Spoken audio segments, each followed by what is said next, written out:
When it's time to move to another planet, Mars is right next door. But it's a freeze-dried rock, too cold for life. We could warm it up, but not like this. Well, we know how to warm up planets. We're demonstrating that we know how to do that right here on Earth, where it's probably not a good idea. We'll do it the old-fashioned way, with factories and global warming, on purpose. In 100 years, Mars will be warm, wet, and ready for life. It's called terraforming, and it sounds like science fiction. But it may be coming to a planet near you sooner than you think. That's not something for 500 years in the future. That's us. We're going to Mars.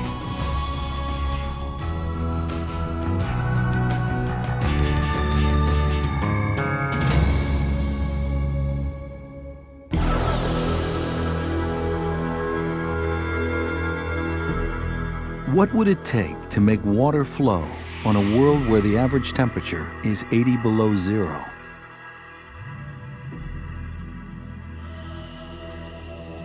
Or turn bare rock and dust into soil where forests could grow? What would it take to terraform Mars? Create a planet more like Earth, where humans could breathe the air? It would cost billions and take hundreds, if not thousands of years to accomplish. But transforming Mars from a barren rock into a living world is not as far-fetched as it may seem. And our long-term survival could depend on it. If you're a threatened species, which, let's face it, we are, you don't want to all be in one small habitat. You want to be diversified. Terraforming is already on its way from science fiction to science fact. Here on an 18,500-foot volcano in Mexico called Orizaba.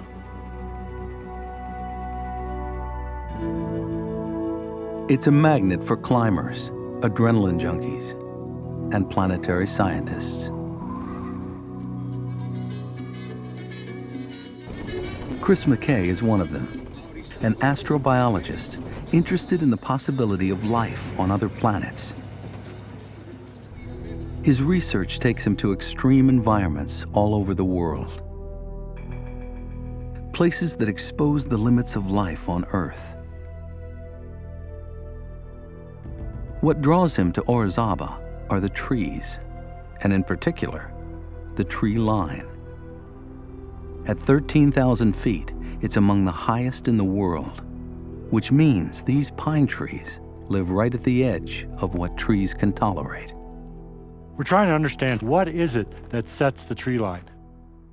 We want to know, why do the trees grow down there, but not here?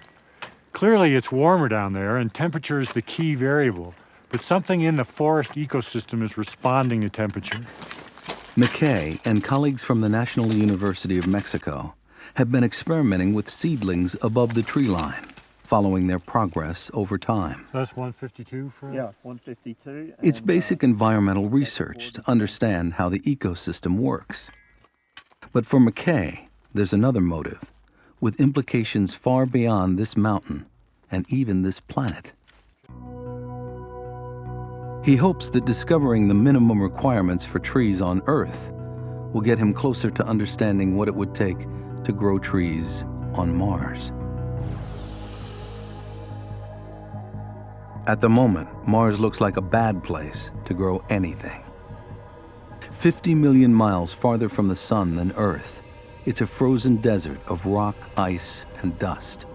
And it's been that way for billions of years. It's little more than half the size of Earth, but it has the same land area as all the continents on Earth combined. Intense ultraviolet and cosmic radiation sterilize the surface. Temperatures can range from 200 below zero at the poles to 80 above near the equator. But the carbon dioxide atmosphere is so thin, when ice thaws, it turns straight into vapor, not liquid. leaving the surface bone dry.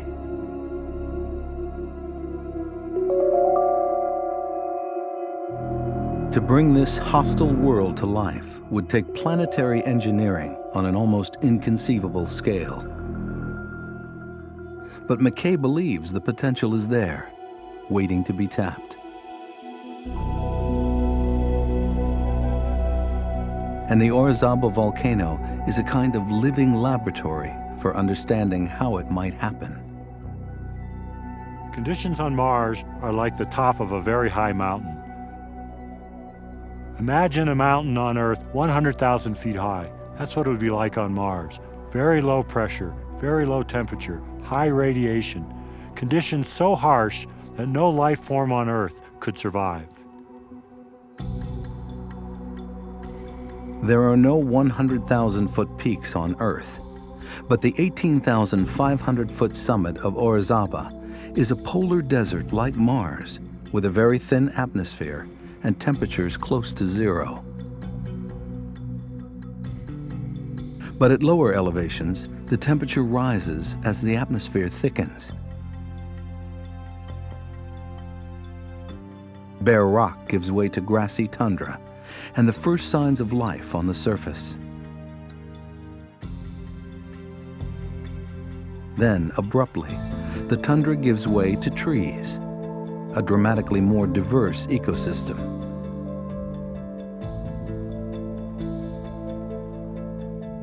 This transition from a barren summit to an alpine forest is the same sequence of change that Mars would go through in the process of terraforming. So the tree line is the key. We want to understand that transition.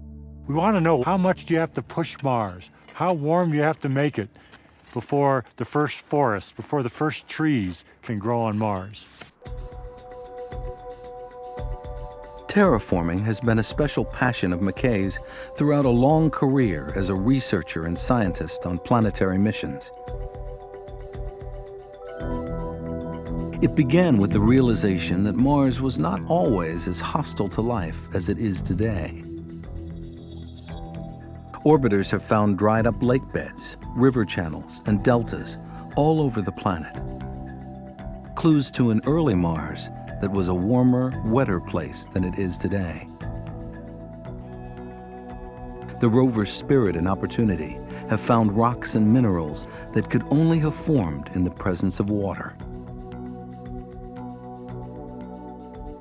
That means Mars must once have had an atmosphere dense enough to trap the heat of the sun like a greenhouse and create enough atmospheric pressure to keep liquid water stable at the surface. Conditions that could have been suitable for life. This was more than 3.5 billion years ago, when the solar system was young. Mars was still hot inside, and volcanoes pumped carbon dioxide into the atmosphere. Comets and asteroids pummeled the surface, heating and thickening the atmosphere even more. Closer to the sun, Venus and Earth started out the same way, but only Earth remains habitable today.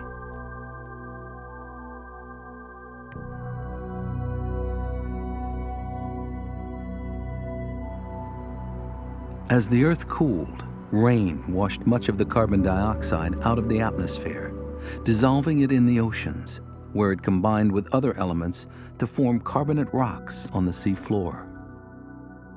Today, most of Earth's carbon is locked up in these rocks. Very slowly, they're pulled back into the hot interior as the seafloor slides under continental plates. At the boundary, they sometimes melt and erupt through volcanoes at the surface, releasing a slow but steady stream of CO2 back into the atmosphere, producing enough greenhouse effect to keep the planet warm, but not too warm.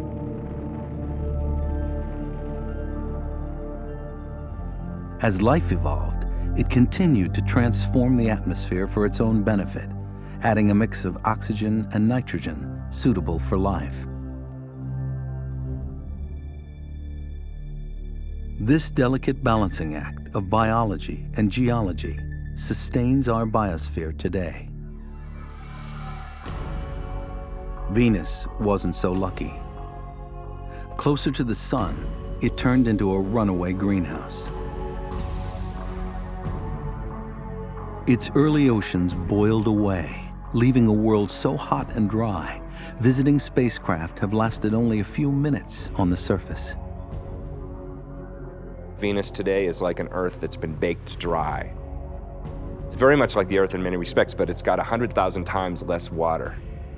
It's very, very hot. It's 900 degrees and very high pressure, almost pure CO2 atmosphere.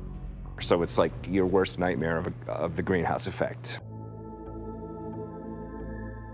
Mars went to the other extreme. Not a runaway greenhouse, but a runaway ice house. Only 1/10 the mass of Earth, it cooled off quickly. The volcanoes died out, and its once thick atmosphere gradually disappeared.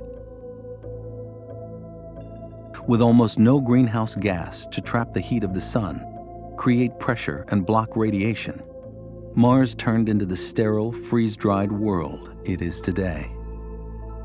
Mars is almost 10 times smaller than the Earth, and as a result, it has no plate tectonics to recycle sediments, it has no magnetic field to protect it from the solar wind, and it has less gravity to hold its atmosphere. All of those factors cause Mars to lose its atmosphere, become cold, and freeze up.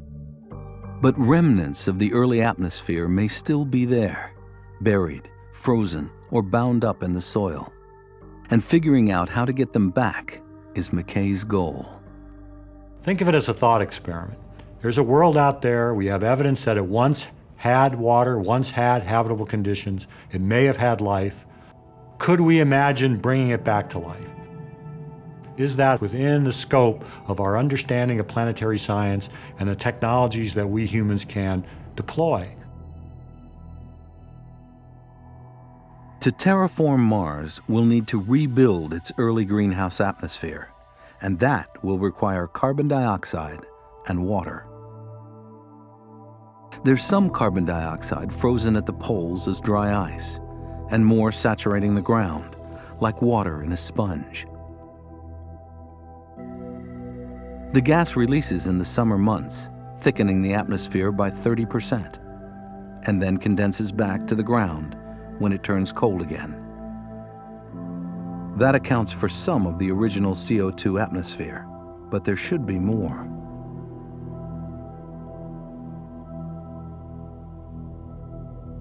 Scientists have long suspected that much of the early CO2 reacted with elements in the ground to form carbonate minerals. The rovers Spirit and Opportunity have instruments specifically designed to see carbonates, but so far, they haven't found them. We don't know what happened to the initial carbon dioxide atmosphere of Mars. It is possible that it's gone forever, and that would be bad news for the notion of making Mars habitable. It's also possible that it's hidden in places that we don't see.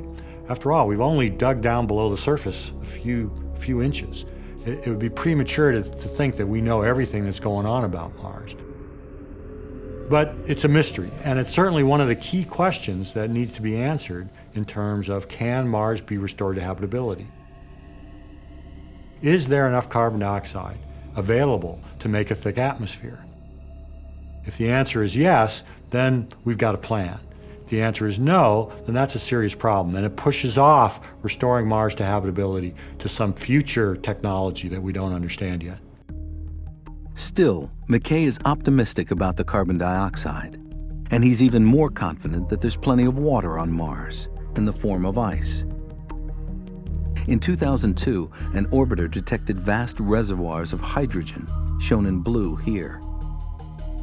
It's the H in frozen H2O. In 2008, the Phoenix lander touched it for the first time. Water ice, just inches beneath the surface. And recently, the Mars Reconnaissance Orbiter found even more. A glacier under a layer of dust closer to the equator. It may be one of many on Mars. When we look at Mars today, we see all the elements needed for life, and everything we've learned about Mars suggests that recreating the habitable conditions it once had may be possible. Vital elements of the early atmosphere may still be on the planet, but immobilized by the extreme cold. To terraform Mars, we'll have to bring them back to life again after 3.5 billion years in the deep freeze.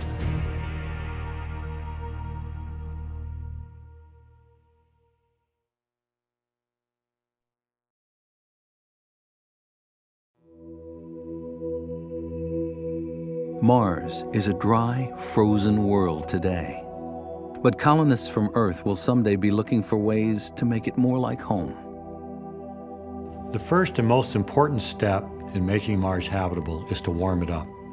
The fundamental problem with Mars today is it's too cold. We'll have to warm Mars from its average of 80 below zero to about 25 below to get terraforming started in the warmest regions near the equator. And it would take something pretty dramatic to generate that kind of heat. One person who has pondered the problem is Robert Zubrin, an aerospace engineer, author, and ardent proponent of colonizing and terraforming Mars. Initially, I thought about making it ready for its first test, some of which involved significant violence. He considered hydrogen bombs to melt ice and heat up the atmosphere, or corralling space rocks from the asteroid belt and crashing them into Mars.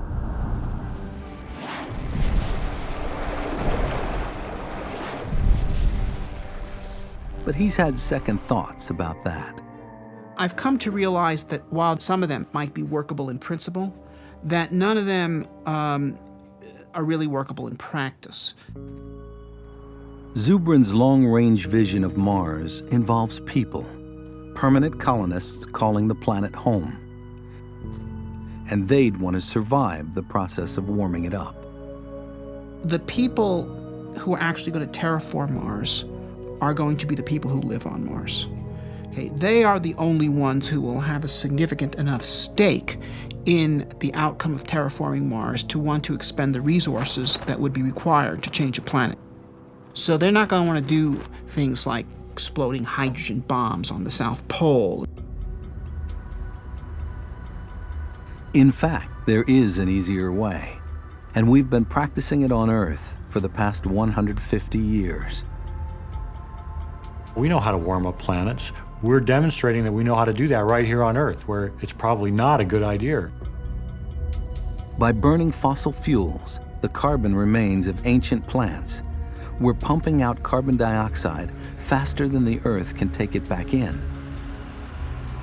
In the process, we're increasing the ability of our atmosphere to trap heat from the sun. And we're seeing the kinds of results that terraformers would like to see on Mars. Warming up planets is something we know how to do. We would do exactly on Mars what we're doing on Earth. We're going to have to set up literally little factories on Mars whose intent is to produce greenhouse gases. It would be prohibitively expensive to bring fossil fuel from Earth, and even if it weren't, it would take thousands of years to produce enough CO2 to make a difference. But there are more potent greenhouse gases that could be made from materials already on the planet. At Caltech, Margarita Marinova has been studying them, exposing them to infrared light to see how efficiently they capture heat. Some of them just let that energy pass straight through them, but some of these gases actually absorb the energy. The most potent, containing sulfur and fluorine, have a super greenhouse effect, thousands of times greater than carbon dioxide. So they really put a lot of punch in for a very small amount of the gas. Fluorine and sulfur are both contained in the Mars soil. So you might imagine these factories pulling in Mars air, scooping up Mars dirt, going through a chemical process, producing these super greenhouse gases, and releasing them into the atmosphere. In a sense, the hardest part of this whole story of warming Mars and introducing life is that first step. That first step of producing the super greenhouse gases on a planet with no infrastructure, no facilities, nothing. Everything's got to be built from scratch. McKay estimates that it would take about 100 years to warm Mars to the point where liquid water could exist on the surface. That means pushing average summer temperatures above 32 degrees in some areas, and generating enough gas to create at least 10 times more atmospheric pressure. The factories could never accomplish that on their own. But they won't have to. Just slightly warmer temperatures would cause what's left of Mars' ancient CO2 atmosphere to start gassing out of the ground in the polar ice caps and stay in the atmosphere year-round. Water ice would start to thaw, adding vapor to the atmosphere. And water vapor is another potent greenhouse gas. As the atmosphere gets thicker, it gets warmer. And as it gets warmer, the atmosphere gets thicker, and the process just grows automatically. We'll need to warm Mars roughly 10 times more than we've warmed Earth with carbon dioxide over the past 100 years. But we'll be doing it with the help of super greenhouse gases, which are thousands of times more efficient than CO2. On Earth, we're not trying to warm up the planet. It's happening despite our best efforts to prevent it. Imagine if we actually tried to produce greenhouse gases, we maximize their efficiency for warming a planet and release them on purpose. It's not hard to imagine that we could do 10 times more warming than we're doing now. When the atmosphere thickens to the point where ice can thaw and remain stable as liquid, the pace of warming could accelerate even more. Phoenix found that a few % of the surface soil is a carbonate mineral like chalk. Satellite instruments have picked up signals that these carbonates may be widespread over the planet. At the same time, the rovers have both found minerals that formed in extremely acidic water, virtually sulfuric acid. Today, the ground is dry, but it may still be acidic, and combined with carbonates, that could be a recipe for making carbon dioxide gas. To demonstrate, McKay mixes carbonate, ground up chalk, with simulated Martian soil containing dry acid, and then adds water. So when I add the water, what I expect is that the water will activate the acid will decompose the carbonate, and CO2 will release. And you can see it's happening. You see the gas is being released, it's foaming. I'm pleased to see it. It's not a real surprise. I expected it to happen, but still, when you actually try something and it works, that's always a good thing. CO2 is being released. Gas is coming out of the soil. The components are there. The acid and the carbonate are there, but without water, they don't react.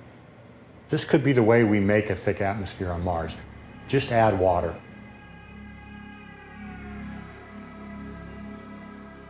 McKay calculates that after 100 years of warming, most of the available carbon dioxide is out of the ground, thickening the atmosphere and turning the Martian sky blue as it scatters the sunlight.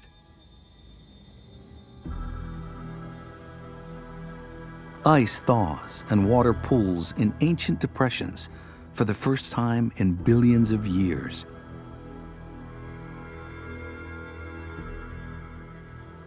As water evaporates, vapor builds up in the atmosphere, and it begins to rain. In the colder regions and higher elevations, it snows. We can imagine that after 100 years of warming, Mars has now got a thicker atmosphere, it's got water on the surface, it's got clouds, it's got rain again. From space, it would look a lot like Earth. It would look like a blue marble. We would have, once again in our solar system, 2 blue marbles. I think that would be an amazing sight. Much of this new blue Mars would be an icy world, like summer above the Arctic Circle, with atmospheric pressure equivalent to a mountain twice the height of Mount Everest. But it would be habitable in a way that Mars today is not. The surface conditions could be fairly pleasant. The real problem is that it's not breathable. It's a carbon dioxide atmosphere, and humans can't breathe pure carbon dioxide. There'll be very low levels of oxygen in with the carbon dioxide, but not enough to breathe. So moving around on Mars after it's been warmed, you won't need a bulky spacesuit, but you'll need some sort of breathing system like scuba. The first phase of terraforming is complete. But the next step, turning Mars green and producing a breathable atmosphere, will be a much longer and more difficult process.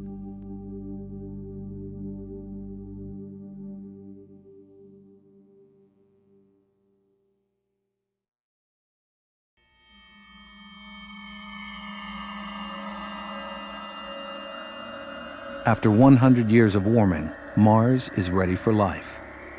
But what could survive here? Martian soil is something called regolith, pulverized rocks and minerals that may or may not include all of the chemical nutrients required by plants. The Phoenix lander looked for nitrogen, the most essential nutrient, and didn't find it. But the signal may have been blocked by other chemical compounds in the sample. Unfortunately, we don't have any measurements that directly support or rule that out. But nitrogen is key. You've got to have nitrogen. It's got to be part of the ecosystem. Nitrogen was almost certainly part of the original mix of elements on Mars. And the explosive energy of impacts may have converted it to mineral compounds in the ground. If so, the soil could be seeded with microbes like cyanobacteria that can start breaking down those compounds and get the nitrogen back in circulation. In the process, they'll photosynthesize, turning carbon dioxide into food and returning oxygen to the atmosphere, paving the way for more complex life. So on Mars, if we want to have trees, if we want to have plants, if we want to have any life at all, we've not only got to get it warm enough, but we've got to make sure that the microbes are there doing their microbe thing, making their microbe nutrients that the trees need to grow.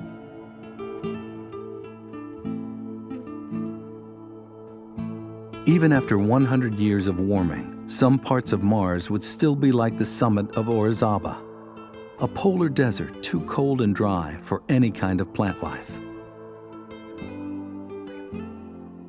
Higher elevations and latitudes on Mars might never get past this stage. But lower elevations, closer to the equator, would be warmer and wetter, more like the lower slopes of the mountain. And on the way down, we can follow a virtual timeline of the planting schedule on Mars as the planet warms up. The first plants appear at about 17,000 feet. They grow on the surface of this volcanic rock, and they're part of the first step that turns this hard rock into soil. The organisms are sliding their way under the rock, and they're living inside there because it's a slightly warmer, wetter environment. To those organisms, this rock is like a little greenhouse. But by living inside it, they destroy their very house. They release acids, which cause the rock to fall apart and flake off. Bits of rock fall to the ground. You can see them growing down here in the lower part of the rock, where they're also contributing to the flakiness of the rock. You can see the algae that were growing inside the rock. Life is playing a role in creating an environment suitable for life. And this weathering is the first step in that transformation. Around the same elevation, there's moss. In a sense, that is what's happening, though. These moss and the lichens, they're attacking this volcanic rock. They're turning this mountain into dirt. It's a really hardy little organism. It can survive the high radiation, the low temperatures, make use of very little water. But most importantly, what it does is it photosynthesizes. It takes sunlight and makes plant material. It makes organic material. That material then goes into the soil and fertilizes the soil. These guys can take a mountainside and turn it into a garden.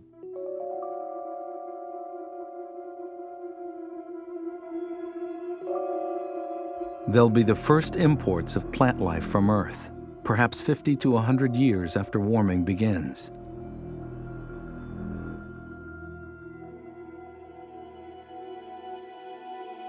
Lichens and moss thrive on carbon dioxide and get what nutrients they need from partnerships with microbes and photosynthesis.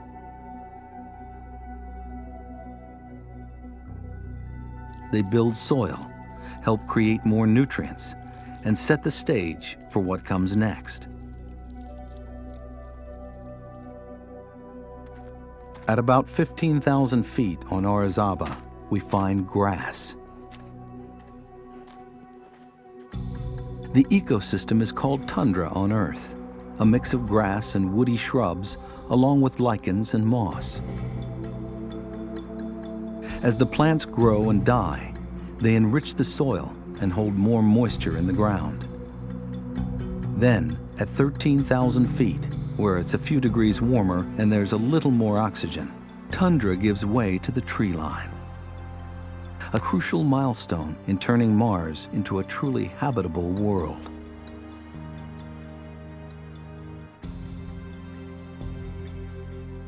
So the tree line is the key.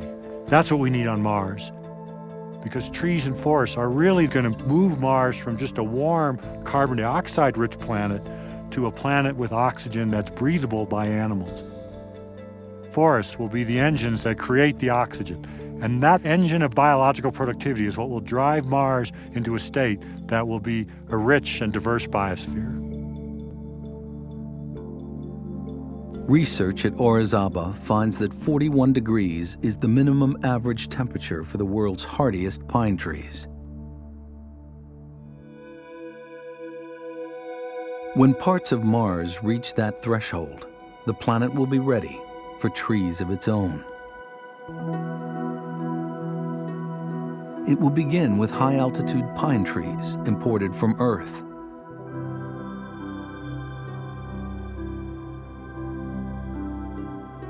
They can handle low oxygen and high radiation and spread their seeds on the wind without help from animal pollinators.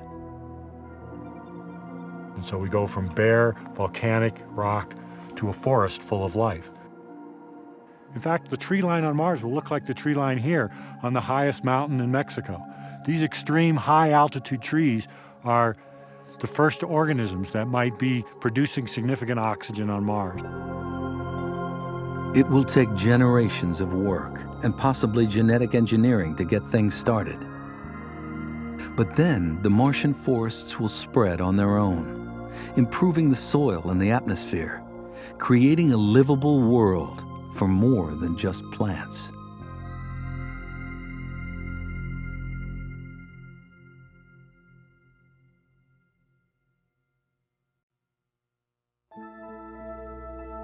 In the not-too-distant future, humans may have the tools to transform Mars from a cold red desert into a habitable world. But importing life and turning Mars green will raise questions that we've never faced before.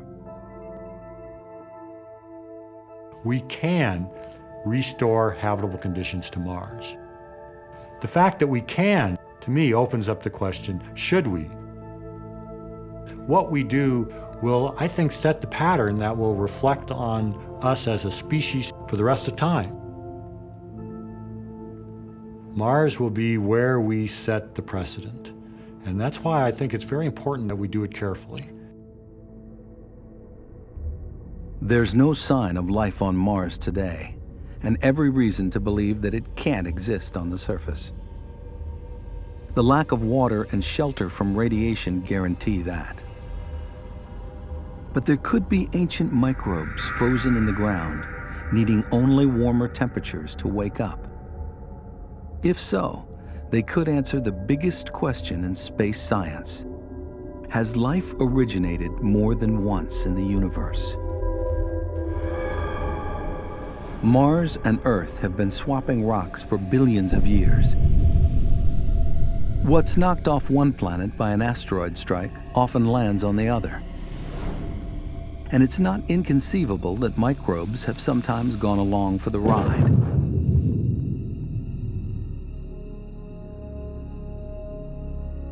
So life on Earth may have come from Mars, or vice versa, which would be interesting, but tell us nothing about whether life originated anywhere else. But if Martian life turned out to be unrelated, a separate origin just one planet away in our own solar system, that would suggest that life crops up wherever the conditions are right. And a universe with billions of galaxies and trillions of stars could be teeming with life. It might also mean that life from Earth could be a threat to Martian life. So how should terraformers treat the natives, if there are any? It would be best to try to answer that before we started warming up Mars, because what we do depends on the answer to that question.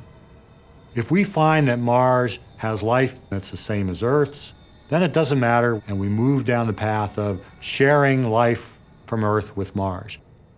But if we find that Mars does have life, and that life is a separate, independent origin of life, then we do things completely differently, in my view. In that case, McKay thinks we should sterilize all of our old space junk left over from previous missions. Even hundreds of years later, it could still be contaminated with bacteria from Earth. And then we should leave Mars to the Martians. I would say our responsibility is to encourage that life to flourish and thrive. Diversity in life across planets is a good thing. And we would learn an enormous amount about how another biosphere based on that life might work. And that knowledge could revolutionize our understanding of fields like medicine and agriculture, as well as helping us understand the Earth by having a comparison biosphere. But not everyone would go along with that approach, especially after going to the trouble of making Mars habitable. I don't agree that that is a rational ethical position. The ethics need to be based on what is good for people, not what is good for bacteria. This idea of depriving humanity of a fully living world, not just for humans, but for a wonderful ecosystem of plants and animals and birds and fishes and all of this, in order to preserve this place for bacteria, is lunacy. The alternative, though, is to play the role of the ruthless invader from another planet. You think of the War of the Worlds kind of scenarios and all these creepy science fiction stories about aliens coming and saying, well, we want your planet, we're going to kill you. We're friends. That's right. We welcome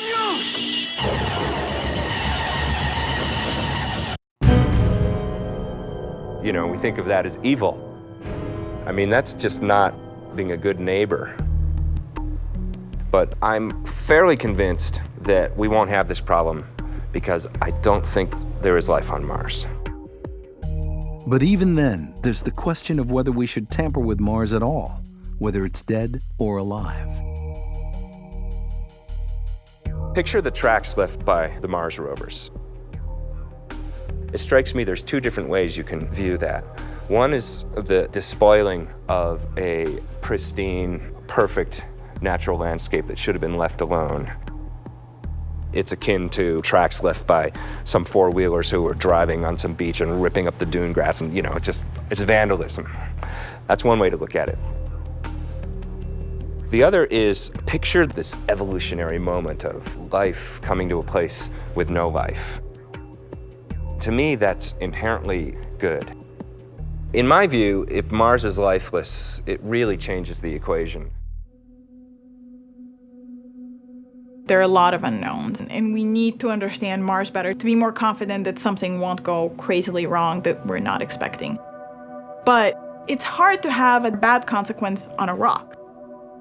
You know, the rock will be a rock, and dormant life will stay dormant unless you do something about it and make it a more habitable place.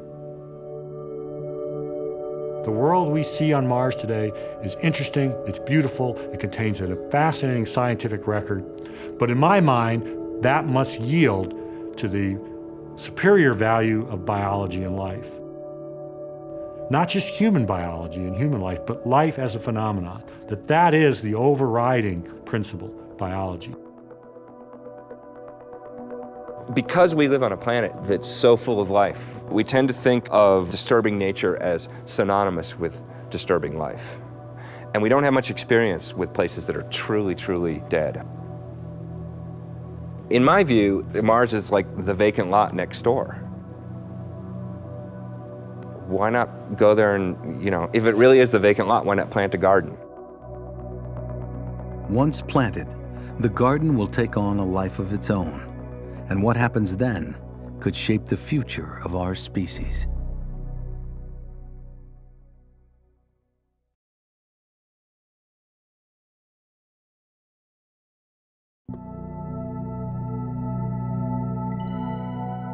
Hundreds of years into terraforming Mars, pine trees are taking in carbon dioxide and exhaling oxygen, slowly turning the atmosphere into one that may someday be breathable by humans. And as conditions improve, so will the potential for a more diverse biosphere. Earth's gift is the diversity and richness of its biology, and we can share that gift with Mars. And so it doesn't have to reinvent all this biology. It doesn't have to reinvent flowering plants. It doesn't have to reinvent mammals. It doesn't have to go through the dinosaur phase and get whopped by an asteroid and wipe them all out. They can do quickly what's taken us a long time to do. When we are bragging to the other planets and the other stars, what do we get to boast about? We Earth, well, we've got life. And if you're nice, we'll share it with you. The lesson so far from the Orizaba tree line is that nothing exists on its own in a complex ecosystem.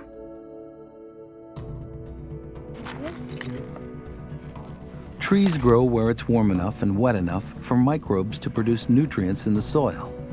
And microbes thrive where trees and other plants cycle organic material back into the ground. One of the lessons we get from studying ecosystems on Earth is that an ecosystem is not just a single plant or a single type of plant. It's a whole community of organisms, microbes, plants, all sorts of life forms growing together in a system. For McKay, investigating the links between a living biosphere in Mexico and a potential biosphere on Mars opens a window on the nature and the future of life. These are questions that I think are very deep and very important, and to me they connect to this mundane detail of making this measurement and that measurement in a glorious sort of way. Planetary science gives one an opportunity to think in terms of millions of years or hundreds of millions of years, and to think about what's going to happen to the Earth, what's going to happen to Mars, the question of the future. McKay calculates that it could take 100,000 years for trees to transform an icy blue Mars with a carbon dioxide atmosphere into a warm green planet with enough oxygen for humans to breathe. But that's with present-day technology. Future terraformers may find a faster way. We are in the position of a 20th century mind trying to solve a 22nd century problem. 200 years from now, they'll say, wow, these guys, they lived in the second half of the 20th century and they're talking about terraforming Mars. How prescient. But doing it with fluorocarbon gases and green plants, how 20th century can you get? They will accomplish this with 22nd century technology.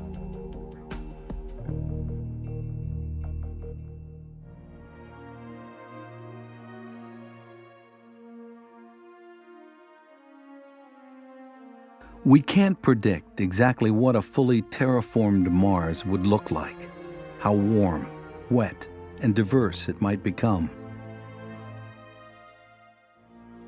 Water will fill low-lying basins, probably frozen at higher latitudes in the winter and open in the summer. High elevation terrain may be cold desert and dry grassland, and the highest, like the summit of the 85,000-foot Olympus Mons volcano, will be a reminder of what Mars was like before terraforming. But what happens to a Martian biosphere over thousands of years can be no more than a guess. Where does Mars go at the end? It's a question I think about a lot. I think it's clear that Mars will go to this. It'll go to forests and trees. But where will those trees then take the planet? We won't have any control over that. Mars will follow its own evolutionary trajectory. If it follows the trajectory that Earth followed, then the oxygen will build up and it'll become a planet suitable for life like us. But maybe Mars isn't going to go quite that way, and it's going to end up moving in a path that we can't predict. It's not a problem if Mars has a mind of its own. It's a good thing. And for us as humans, it's a good thing because we will learn more about planets than by having just another exact copy of the Earth.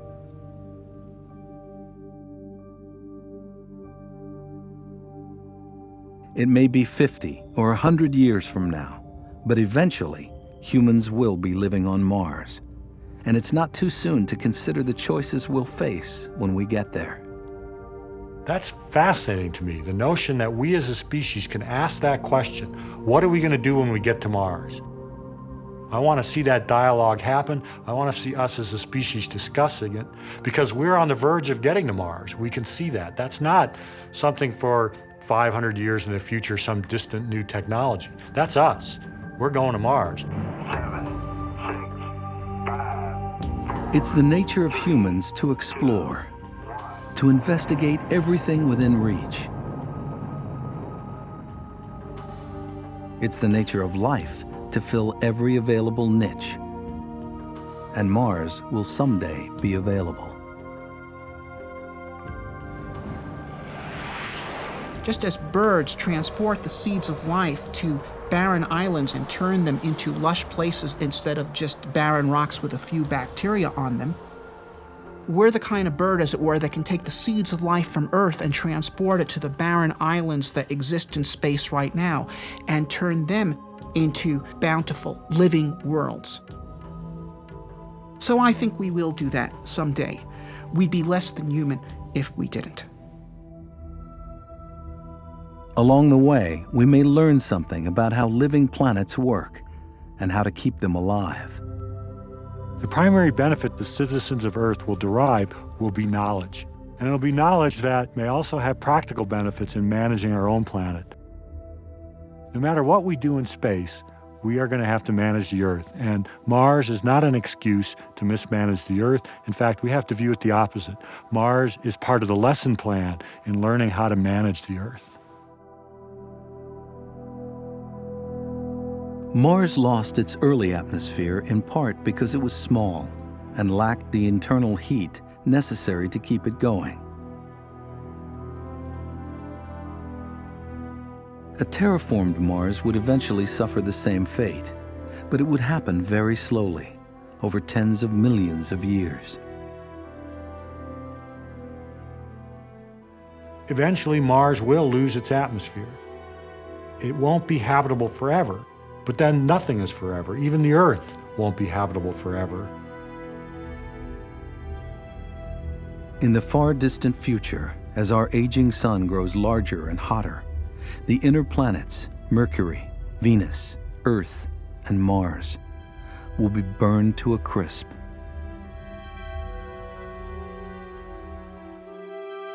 If anyone still lives in our solar system by then, they will have long since moved on to better neighborhoods.